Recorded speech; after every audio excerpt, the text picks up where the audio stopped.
In 1992, Milica Van Doorn vanished into the night after a lively party in the Netherlands. Her journey home left incomplete. For a quarter of a century, a veil of secrecy shrouded her case, until the truth emerged 25 years later. In today's first case, we'll discuss what happened to Milica and the investigation process.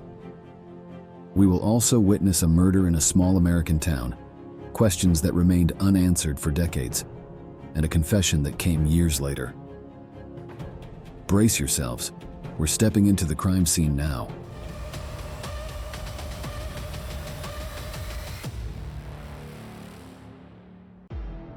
Milica Van Doorn was born in 1972 in the Netherlands. She led an ordinary life in the city of Zaandam with her parents and two sisters. Milica, who had a trouble-free childhood and had never engaged in any illegal activities, was known for her friendly nature.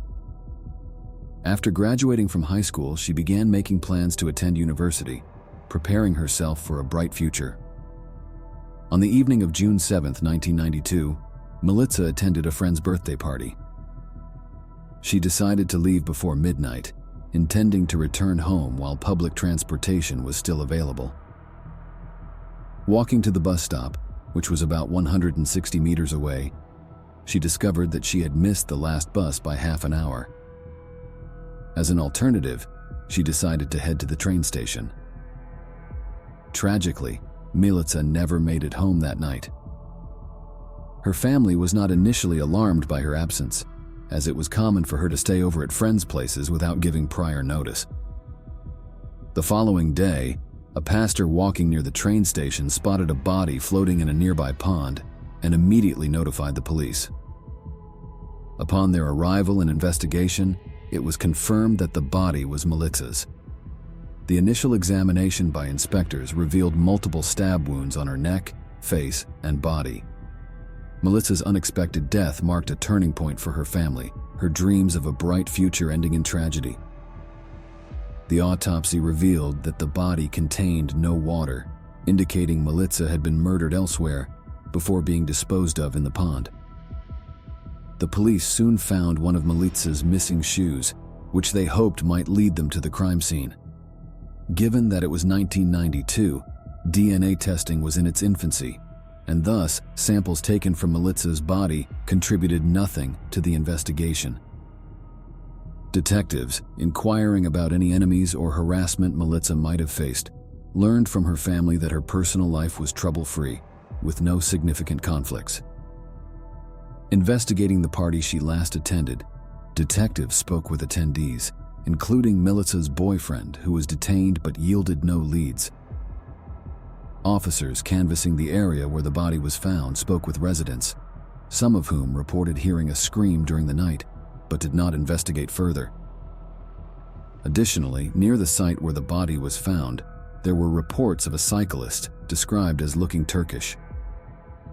In light of this information, the detectives headed to the Kogerveld neighborhood where Milica's body was discovered, focusing their investigation on the Turkish residents living there. Some had criminal records and previous run-ins with the police. However, despite months of investigation, the detectives were unable to identify any suspects or persons of interest. 6 months after the murder, with no solid leads, a breakthrough came when a roofer working on the St. Joseph Church found Milica's second missing shoe. Any potential clues on the roof were likely erased by the wind and weather over the 6 months.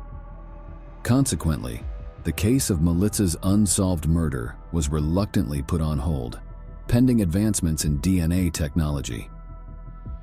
Over the years, Milica's story was featured on various television programs, generating several tips, but none led to a suspect. It wasn't until 24 years later, after a change in Dutch law allowing the use of familial DNA testing, that the investigation was reopened. Shortly thereafter, detectives received a report concerning 2 Turkish men who had left the area after the murder, even settling in Turkey. Cooperation with Turkish authorities was initiated, yet surprisingly, DNA analyses did not match. However, in 2017, scientific tests conclusively proved the perpetrator was of Turkish descent. The focus returned to the area, and DNA samples were requested from 133 men of Turkish origin, living in or around the location where the body was found. The Netherlands Forensic Institute intended to use the unchanging Y chromosome passed from father to son for analysis, assuring that samples would only be used for Milica's investigation and then destroyed.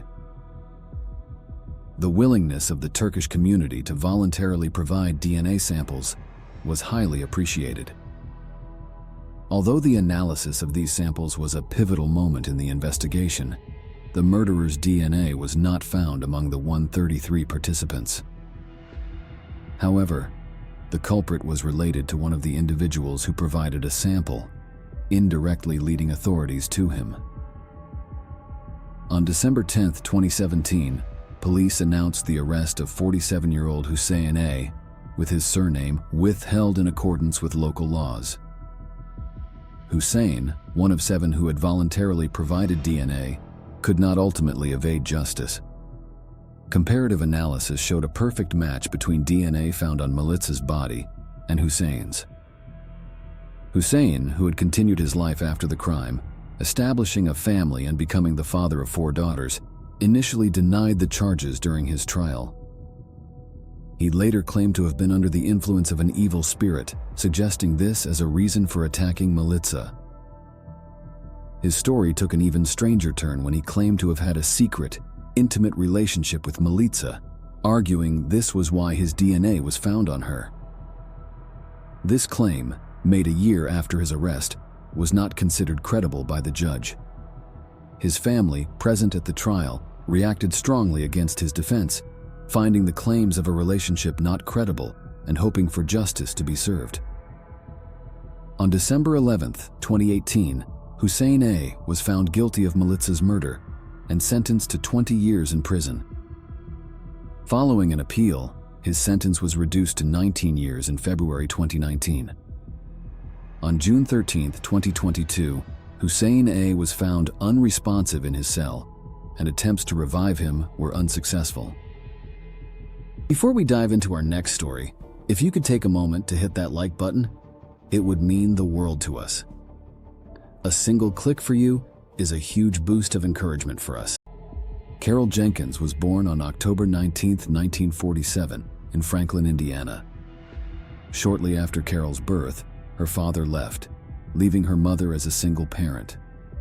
Eliza, her mother, single-handedly raised Carol until she met Paul Davis, with whom she quickly fell deeply in love. Eliza and Paul decided to marry, and he integrated so smoothly into the family, treating Carol as if he were her own father. Carol, a young African-American girl, had dreams like any other young girl, to move to Chicago and pursue a career as a model. After graduating from high school, she realized she needed money to make her dreams come true and began to plan. She decided to take a few years off from her studies, find a full-time job, live a normal life, save money, and then move to Chicago. She found employment at a Ford automobile factory that produced batteries in her area and started working there. While Carol was trying to get her life in order, her factory was shut down due to a union strike, leaving her temporarily unemployed. It wasn't a permanent closure. The factory would resume operations once the strike ended, but the timeline was uncertain. In desperate need of money, Carol had to find a new job and landed one in another city. She would travel an hour to Martinsville to go door-to-door selling encyclopedias. Carol's concerns on her first day were beyond ordinary stress, especially since Martinsville's notorious reputation had impacted her. Many, including her stepfather, had had negative experiences there, suffering racial harassment from the locals. Sent to Martinsville, Carol was part of a 4-person team, 2 white men and another black woman. After arriving in Martinsville, they planned to split up to sell encyclopedias and reconvene at the end of the day to return home. On her first day, Carol soon realized she was being followed by a slowly moving vehicle. Initially thinking they needed help, She approached to ask what they wanted. However, the occupants began making sexual remarks and hurling racist insults at her. Terrified, Carol knew she needed to distance herself from these men but still had a job to do, selling encyclopedias. She then decided to seek refuge at the next house she visited. The woman who answered the door, Norma, and her husband, asked why Carol was so anxious. Carol explained she was being followed and subjected to sexual comments and insults. Norma immediately contacted the police to report the incident and seek help for Carol. Carol described the details of the men's vehicle to Norma's husband as much as she could remember, although she was unable to recall their faces. Norma's husband, Don, noticed two men sitting in a parked car down the street. He paused, focused on the car, intending to memorize the license plate to inform the arriving officers. The men in the car, realizing Don was watching them, quickly drove away from the scene. Upon arriving at the scene, a police officer listened to the young woman's account and asked her a few questions. Jumping into his patrol car, he decided to take a tour of the area, searching for the individuals sitting in the car, and eventually, he succeeded. Based on Carol's descriptions, he identified the suspects, confronted them, and inquired if they had harassed Carol. The individuals, who had hurled racist insults, admitted their actions without resistance. In a highly controversial move, the officer merely warned them and allowed them to go on their way. Carol, distressed by the harassment, hesitated to return to her co-workers. Norma and Don offered her to spend the night at their place for safety, so she could leave at dawn the next day. However, Carol declined their generous offer, stating she had imposed enough and wanted to return home as soon as possible. With the police now involved and feeling no longer threatened, Carol left the house at 8:30 p.m. Tragically, just half an hour later, Carol Jenkins was found motionless on the sidewalk, only 10 blocks from the house. A child first noticed Carol and ran to a nearby restaurant for help. The restaurant staff immediately called the police. The reason the child called the police instead of an ambulance was that Carol's injuries weren't visibly apparent, as if she had simply fallen while walking. The fatal blow was delivered with a small implement like a screwdriver, resulting in minimal blood loss. Police quickly arrived at the scene, realized Carol was still alive and in severe pain, and called an ambulance. However, due to a series of neglects, the ambulance took more than half an hour to arrive, during which Carol's condition worsened, and she died upon reaching the hospital. Returning from the hospital, the police realized their next major mistake. They had not secured the crime scene. About 50 people gathered, complicating the preservation of evidence. Additionally, the rain washed away most of the evidence, and despite extensive searches, the murder weapon was never found. The absence of any suspects incited public outrage, highlighting the city's long-standing racism. Carol's murder was extensively covered by local and national media, yet the police were unable to identify the perpetrator. Paul, Carol's stepfather, expressed his dismay at the Martinsville police and called for the FBI's involvement. However, the Martinsville police appeared eager to close the case, suggesting the FBI had more important matters to attend to and wouldn't allocate time for such a case. This negligent attitude of the police indicated a tragic end for Carol's family's quest for justice. Strangely, as details of Carol's death became public, some directed their hatred towards Norma and Don.